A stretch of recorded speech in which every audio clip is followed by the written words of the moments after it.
Hello and welcome to The Art of Aging, a part of our podcast series from the Center for Abundant Aging and United Church Homes.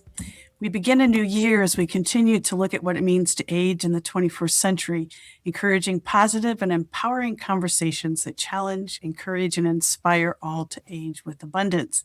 Today, I have the joy of welcoming Anne Basting. I have heard about Anne Basting. I have been familiar with her organization for a long time, and two of our recent guests know Anne very well. And so, Anne, it is great for you finally to be with us in person, virtually, as we are on the podcast.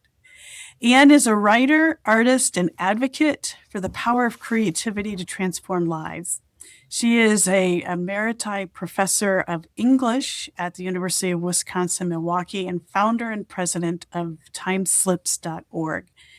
The purpose of this nonprofit is to bring meaning and purpose into the lives of elders through creative engagement. In addition to numerous articles, she is author of Creative Care, a revolutionary approach to elder and dementia care. She's internationally recognized as a speaker and for her innovative work, and is also the recipient of a MacArthur Genius Fellowship, and currently she is working with the Memory Cafe Alliance. Welcome, Anne. So glad to have you here. It's a treat to be in conversation. Yeah. So as we get started, you've spent much of your professional life, anyway, advocating for creativity as essential to human dignity, especially in later life. So what first stirred this conviction for you? What led you on this path? I think it was, that those formative years, teenage era, when you're trying to figure out who you are. And to me, creativity was very formative. I was drawing, I was writing, I was playing guitar. It was really a part of who I was. And I explored this a little bit in the opening section of Creative Care, which is really about this formative time. Yeah. I was one of those kids I like to describe as that you're baffled by your peers. And I just sort of got along with adults better than kids, and people my own age. And my mother, when I found myself without a lot of friends in middle school, put me in art classes with adults. And we just were discovering together. And in some ways, that's a path that I just never got off. Yeah. I would also say recently I saw the documentary You've Got Gold, which is the work of John Prine, who is a singer-songwriter from 70s, 80s, and all the way through. He passed away in COVID. And I was sobbing through the documentary. My husband's like, "Are you okay?" I just was having these memories of being pretty young, like 14, and playing his song, his music. Hello in There was one of his songs, which was about old people just grow lonesome waiting for someone to say hello in there. Hello is part of the lyrics. And I was just sensing how powerful his poetry and music was for me. And I went to an old folder of my guitar music and found hand transcribed lyrics with the chords that I'd written in there. So I find that to be now part of the story as well. I think we would be kindred spirits now. I think we would have also been kindred spirits when we were 14. Probably. I can empathize pretty significantly there. So for listeners who may be new to your work, specifically what you've been doing professionally most recently, how would you describe TimeSlips? Well, TimeSlips emerged out of a moment when I, as both a creative artist and a scholar of performance, writing about representations of aging and then also creating my own representations of aging and doing creative work. It emerged out of a locked Alzheimer's unit where I was trying theater techniques to engage people with dementia in a pretty profoundly terrible setting, pharmaceutically restrained and really just left in the common room with loud TVs and not a lot of engagement. And stumbled upon an improvisational storytelling. I called it storytelling. It's really just an invitation to express and make meaning in whatever form comes out. I used an image as a prompt at that point. You can now, over 25 plus years, we've used music and images, sounds, any objects, anything can be a prompt. And you're inviting someone into meaning making and expression that lets go any kind of expectation of fact or memory and opens it up instead into this expansive territory of the imagination, which, when a pathway in the brain in Alzheimer's is blocked for a specific answer, an imagination-based response has countless opportunities for responses. So if you just make that simple shift into imagination, you open up emotional communication and connection in ways truly profound. And from that original moment, that felt like a light switch. I've been describing it as Oliver Sacks's awakenings moment, which was dopamine and a drug. This is without drugs, but just as powerful of an awakening. And it's just with imagination and attention of another human being. And since then, TimeSlips is the nonprofit that was formed to teach this method to really anyone who has a point of connection with an older person who's isolated from whatever disability they have. Yes. And it happens to work with people with Alzheimer's, and it can kind of radiate out from there. So, like I said, over 25 years now, we've been training all kinds of different people and really aiming to infuse it into care and healthcare and social care systems now. Yeah. I'm struck and aware that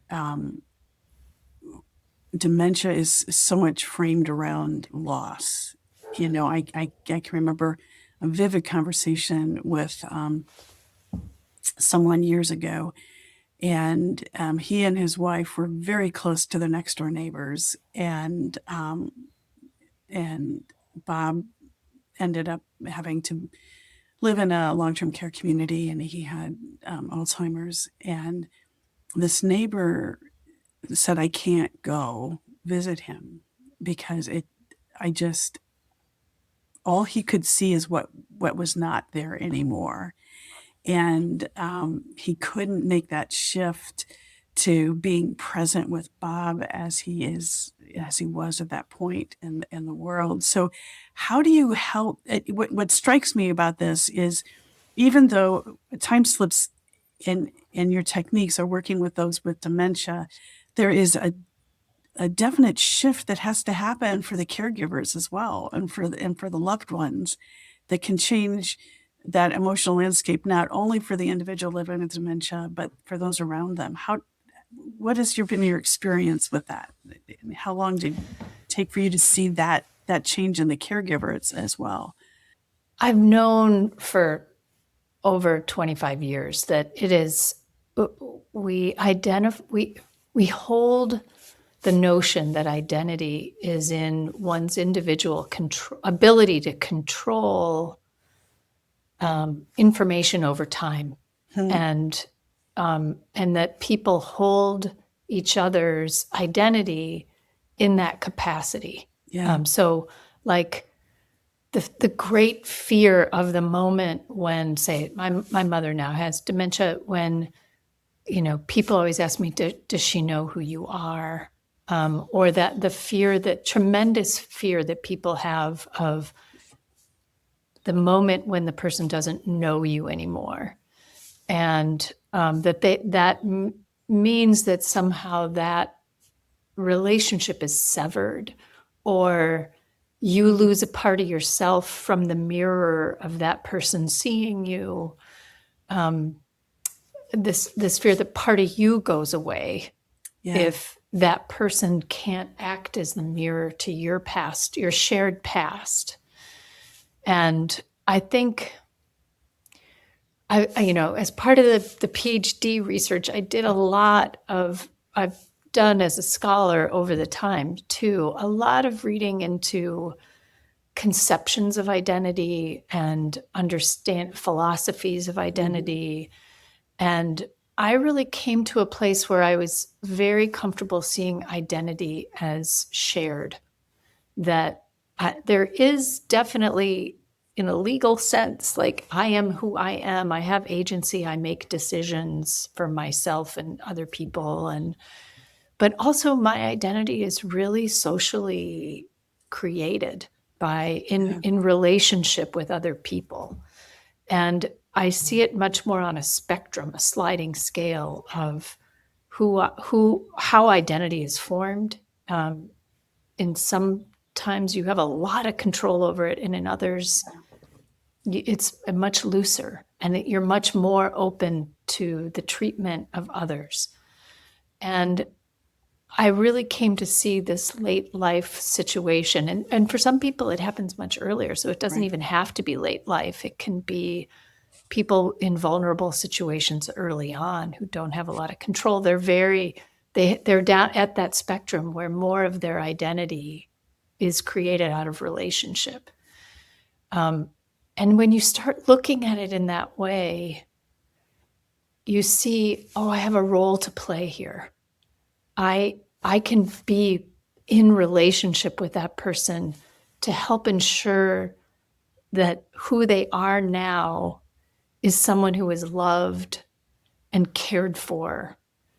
That I can do. And I can be in company with that person to do that. And if one retreats, and really it's such a natural thing. Like, I don't want to blame anyone for those feelings, because it's frightening, and it's the way our culture has set up our understanding of identity. But if you allow the stigma and the fear to keep you from your loved one or your friend, that is how their identity will be. It will be as an isolated person without necessarily feeling loved and continuity of who they have been and who they are. And so you're shaping that identity, either choice you make there. But our real hope is with TimeSlips and with some of the other folks who are sort of in our sandbox, playing with creative expression and support and meaning making for people who are frail and vulnerable. We hope to give people the tools, to give them the confidence to be in company and to help shape their living situation and their identity as someone who walks and experiences the last phase of their life in love and care. Yeah, it strikes me as you're talking that a part of this is also acknowledging that our identity is that it never reaches an endpoint and doesn't stop evolving, and that just because we aren't who we thought we were in the past doesn't mean that I'm not any less of a person now. So yeah. That to me is a great joy inside the work that we do, because I think there really is a sense that people, they're not going to grow and change anymore. They're just going to decay and decline, right? They've reached the zenith of who they were, Right. and now it's just an emptying process or a distillation process. And over the last, I can't tell you, my whole career has been just being gobsmacked by the tremendous amount of growth that happens in the last parts of our lives, whatever age that is, right? Right. There's just tremendous. I mean, I saw a performance of King Lear with three older people played King Lear, and one was a woman in her 90s who wouldn't wear her dentures because they hurt, and she was almost blind and deaf, but she played Lear in the storm scene, and she took a rain stick and just shouted, and it was one of the most moving performances. Not an actor in her life, became one in her 90s. You know, Yeah. I mean, this growth, and we offer social roles through TimeSlips, and like I said, some of the other folks that do arts-based programming. You're giving people a social role to be a storyteller, to be a poet, to be an artist, which are things you can do with absolutely no resources and from where you are with whatever abilities you have. Yeah. As you were talking, it struck me, because there's this whole myth about aging in general, that we hit a peak at whatever age in our mind that is, usually the end of our professional careers, and it's all downhill after that. And that perhaps those individuals who find engaging in these relationships and these conversations most difficult are people who are clinging to those ageist concepts that that we don't continue to grow as we age. So yeah, very interesting. So what do you think? What has been your experience with it? What do caregivers, both professional and family, discover about themselves when they engage creatively with someone living with dementia?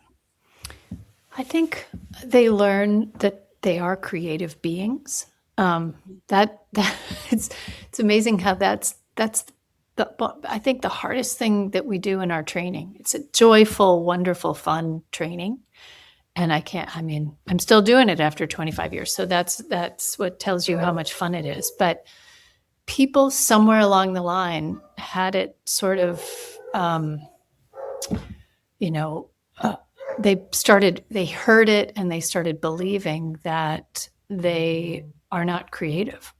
Yeah, When creativity is an innate human capacity, and so we get this joyful moment in the training where we say, "Can you breathe?" Yeah, then you're creative. Like, are you a human being?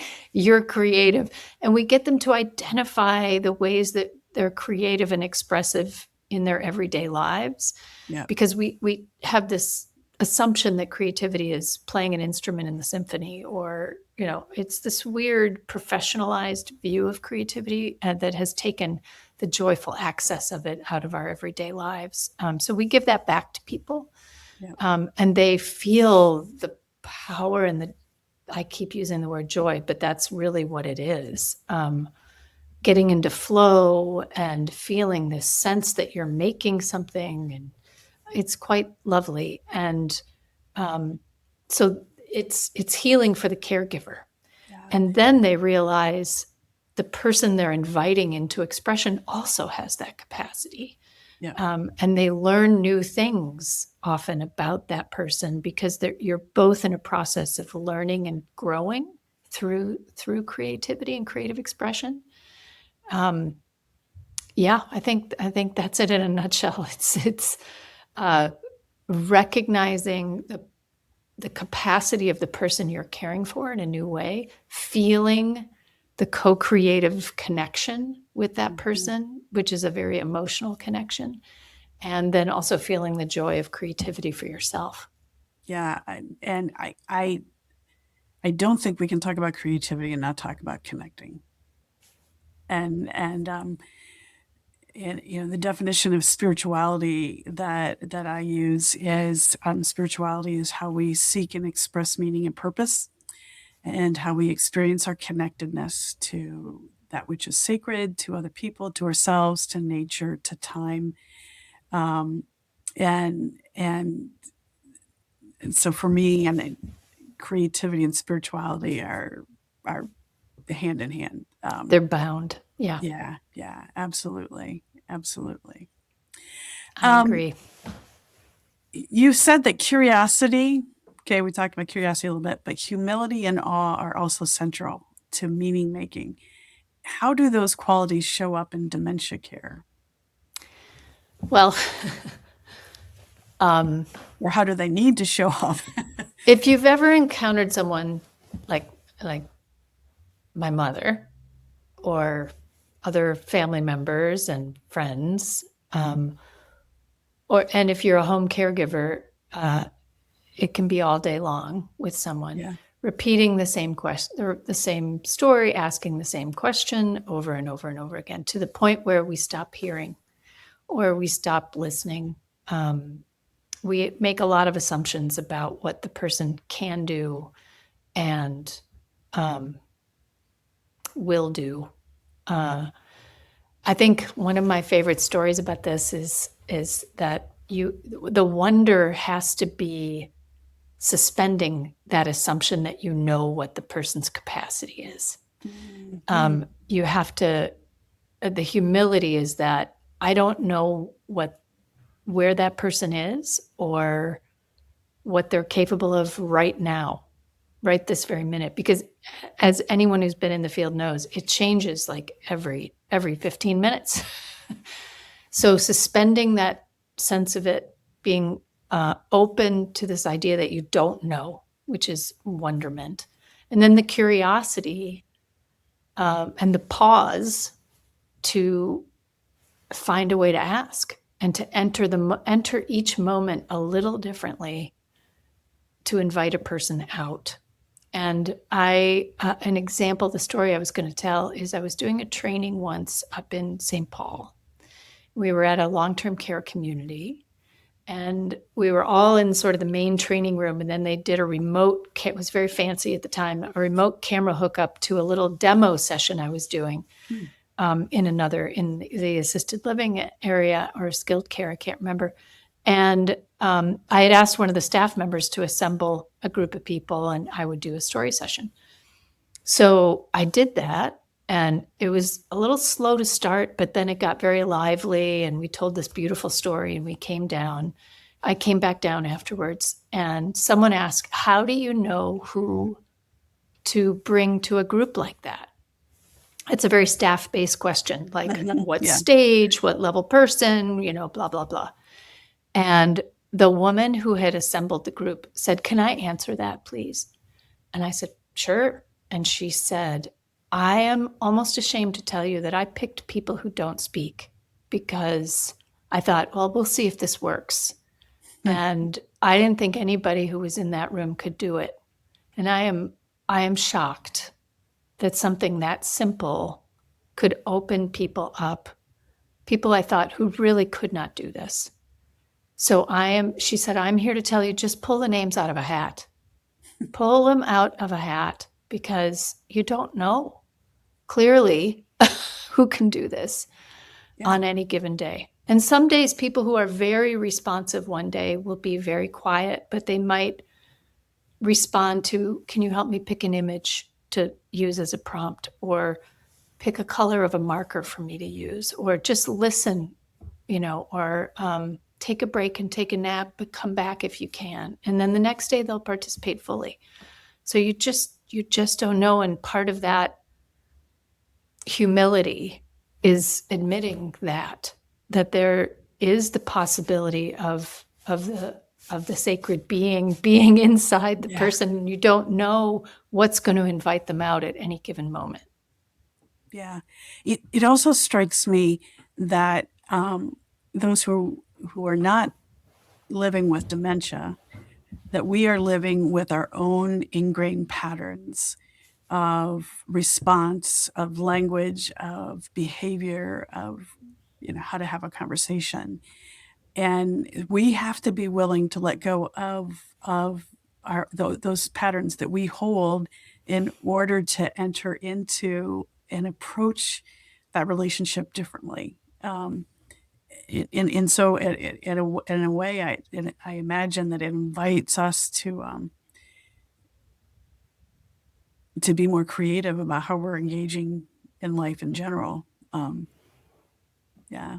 Yeah. And I think this is where the comfort of being totally in the moment, Yeah. and kind of releasing, because a lot of times what you're describing comes from, I have to do this, and this by this time.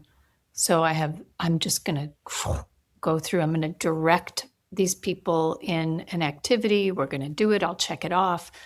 And it's self-preservation for an instrumental accomplishment. And and you have to do that. I mean, you're in a workplace, right? Like you have to check off some boxes, but at the same time, you can find the inside of those moments that feed you and feed the other person.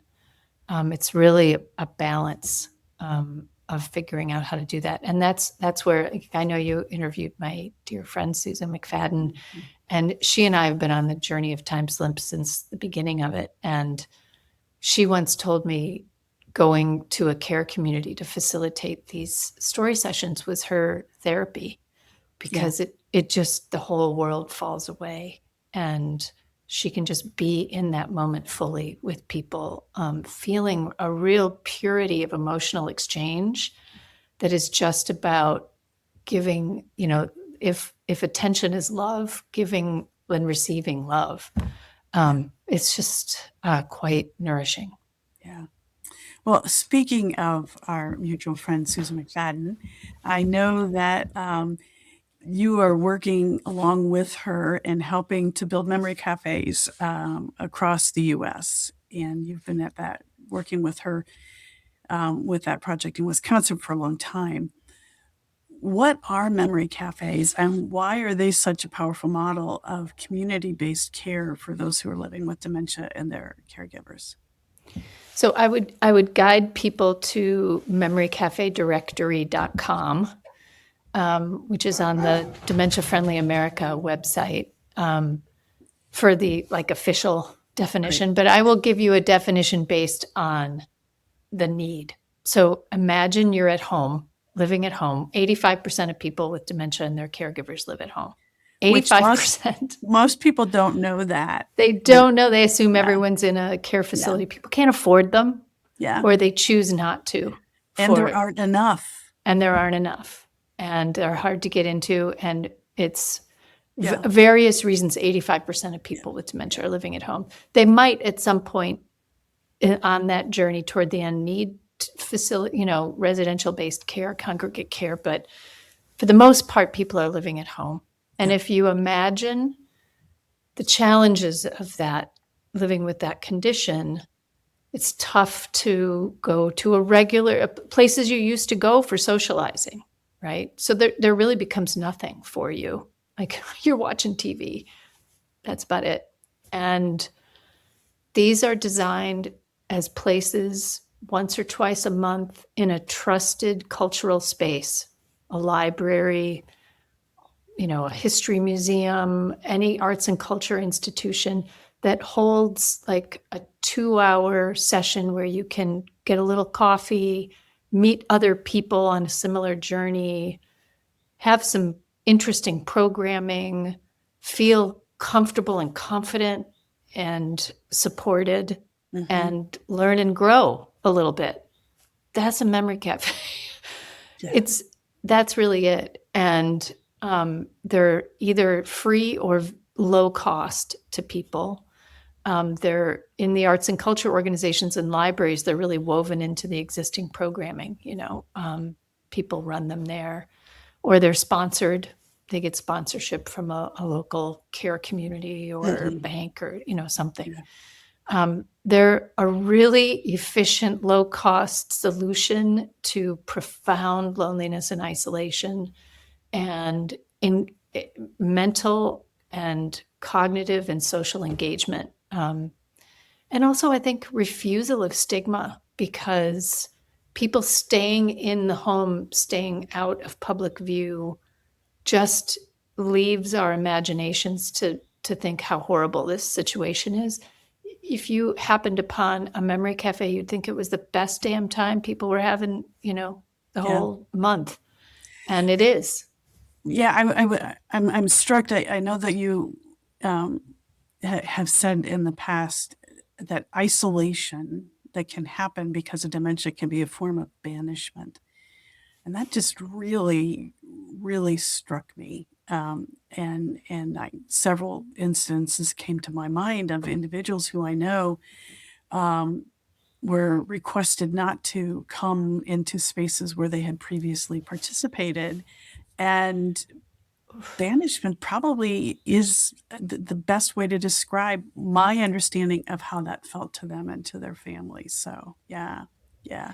So, in general, Memory Cafe, is it just the individual who's living with dementia who attend, or the caregivers attend with them? And it's You a know, shared. there's some terminology. So respite Yep. is kind of considered drop off, right? Okay. A caregiver gets respite by bringing a loved one they're caring for to a church that has respite or a day program or something, so that they can actually leave and go do things like Yeah. grocery shop or go to the doctor themselves, or visit friends or whatever they want to do.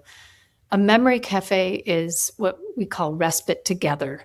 So Okay. you go together with the caregiver, and sometimes they have programming. Once you go together, some of the cafes will have like, oh, now the caregivers can go do something together, Hmm. Hmm. but you're really meant to go together to it, which is also needed because you can see each other engage with other people. It's nourishing to the relationship as Yeah. well. Yeah. Yeah. We're also familiar with Daphne Johnston and Respite Yeah, yeah. for All. And, The you know, dynamo that is Daphne. whew, and one of the stories that she tells, and I've heard her tell it multiple times, she was on the podcast last year, and even though I've heard her and I had conversations with her and I knew the story, it's the first time I ever did a podcast where it's like, oh my gosh, the Kleenex box is on the other side of the room. But one of the stories is the realization when they had this individual, and it is a respite program, but the spouse kept coming with the individuals living with dementia, and finally, when the spouse got up enough courage not to come in and to really realize, okay, this is kind of a drop off, and I get some time, realized that the spouse who was living with dementia really wanted time away from his spouse and had no way to communicate that. So yeah, yeah, yeah. So another campaign that you're working on is called 10 Million Moments of Yeah. Joy and Connection. So what is this initiative, and how does this fit in with memory cafes and TimeSlips? Well, it's TimeSlips, as I said, has been around. We've been doing training for a long time and thousands of people. And yet at the same time, we took a look at the demographics. Like we have a dozen research studies that show the benefit of this. We've been innovating for years. We're like, look, we just have to get it out there, like fire hose it. How Yeah, do it needs to hit a level of like immersion into social and healthcare systems so that meaning making becomes sort of the net that holds people across this journey. Like they never are out of the ability to feel meaningfulness. And I think, going back to your point about banishment, I think people assume people are afraid of dying. At this point, I think in this disease and conditions, various conditions, they're afraid of it, of having no purpose, no meaning, and being isolated with no sense of belonging or connection. Like that is terrifying. and And I think for older adults that is true. They are more fearful of exactly what you just said, yeah, more so than death itself. yeah, I Yeah, think so too. And so that's what I mean about the fire hose. Like, or another way to put it, and this metaphor is gentler. We want to pour creative care into the water of the care system. So it is the default way of engagement. So it's always about recognizing strength. It's always about communication that builds on it. So we shifted over the last year and created a new training program, which is it's called Creative Communication, which is around how to make those everyday moments of exchange in social care or healthcare or at-home care meaningful. And then also creative storytelling is the other approach. So we redid our certified facilitator training to include those two pieces and to do group sessions. So we will come to a care community or a place that's offering respite or a memory cafe, and in one day certify up to 15 people. Boom. And then we also created a train the trainer program so that one of those people or two of those people, because there's such turnover, right? Yeah. So you have to kind of build spares, can attend a trainer institute and then just keep training all the people, the newcomers, the new staff, the new volunteers, things like that. So we're really trying to pour this into the water in that way, training in larger groups and then creating a train the trainer program. And we were doing a comprehensive campaign to support the jumpstart of that. And we're like, what do we call it? Is it train the trainer system? Right, that's totally boring. So we looked at the impact that this could have over 5 years, and it's creating 10 million moments of joy and connection by training 1,000 trainers who in turn train a minimum of 25,000 caregivers and facilitators. And I think that's actually a pretty conservative estimate, but saying anything above 10 million moments of joy sounded a little absurd. So 100 million moments of joy, it just sort of loses its meaning.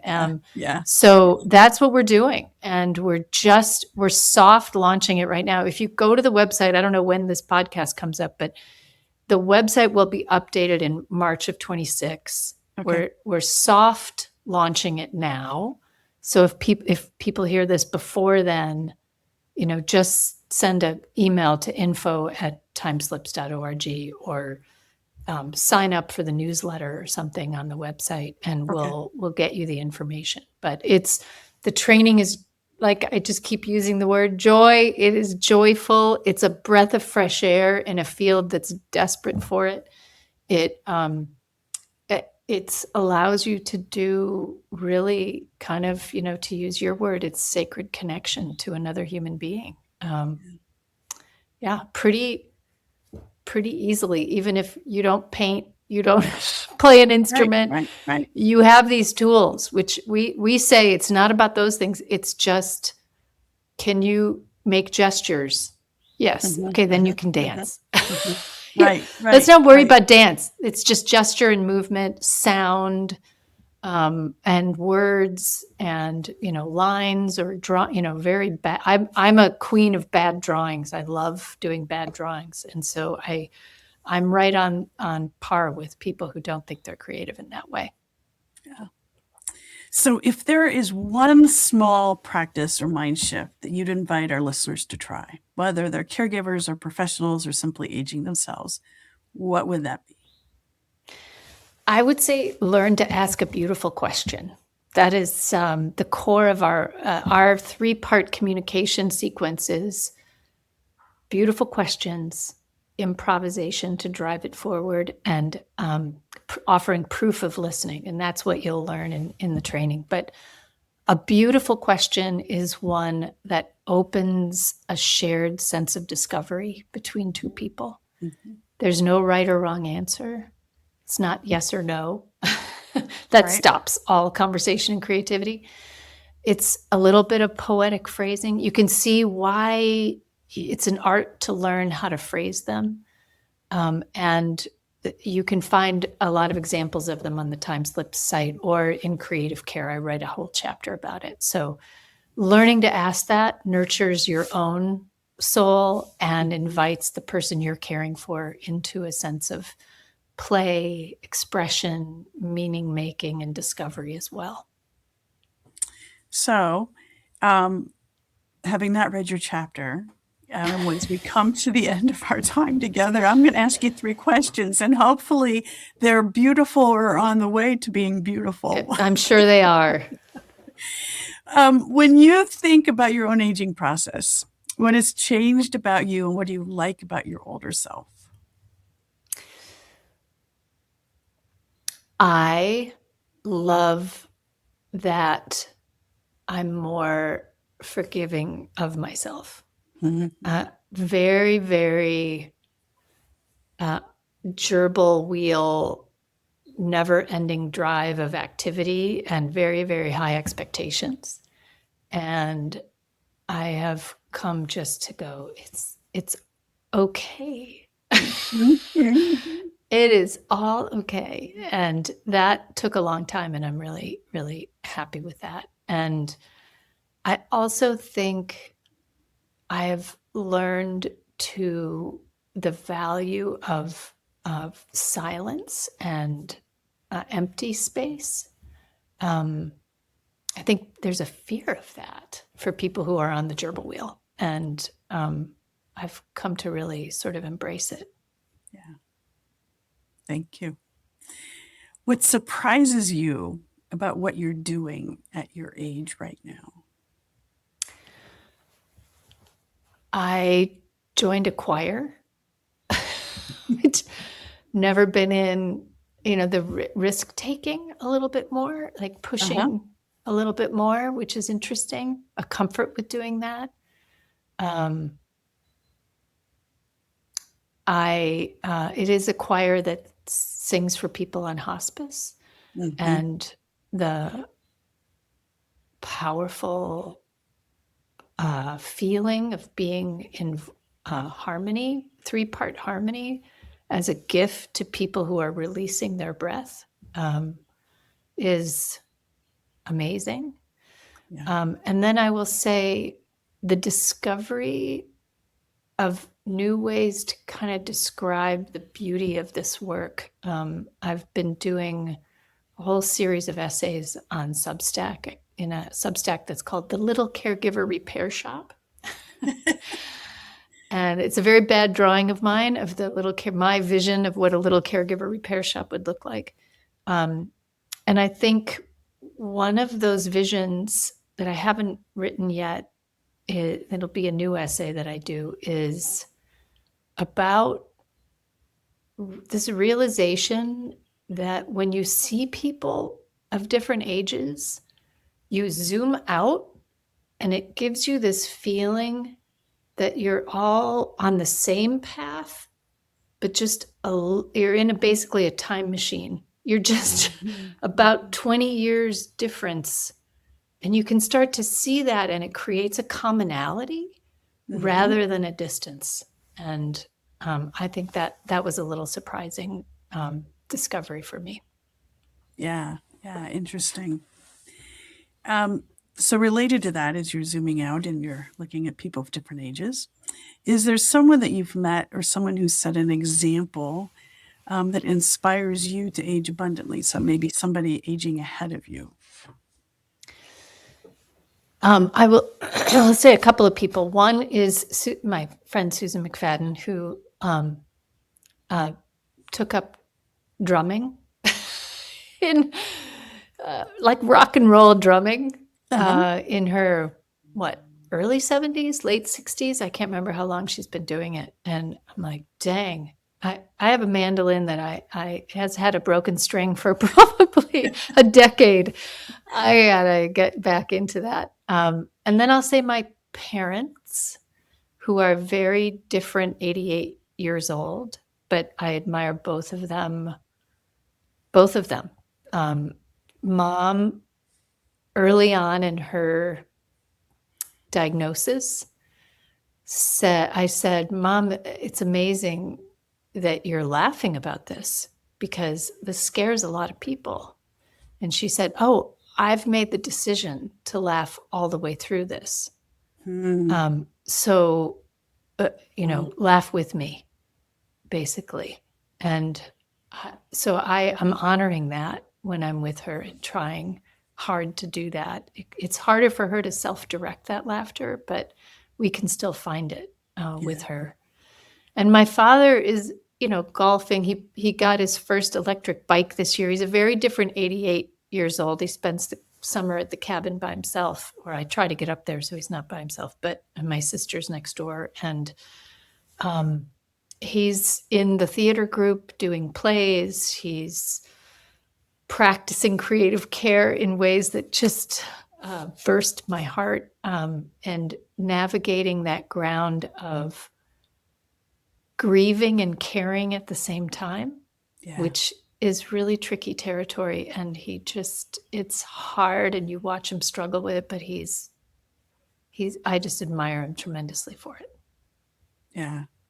Well, thank you for sharing those stories. And, the reality is we all do need to have a community of people who are helping to set these examples,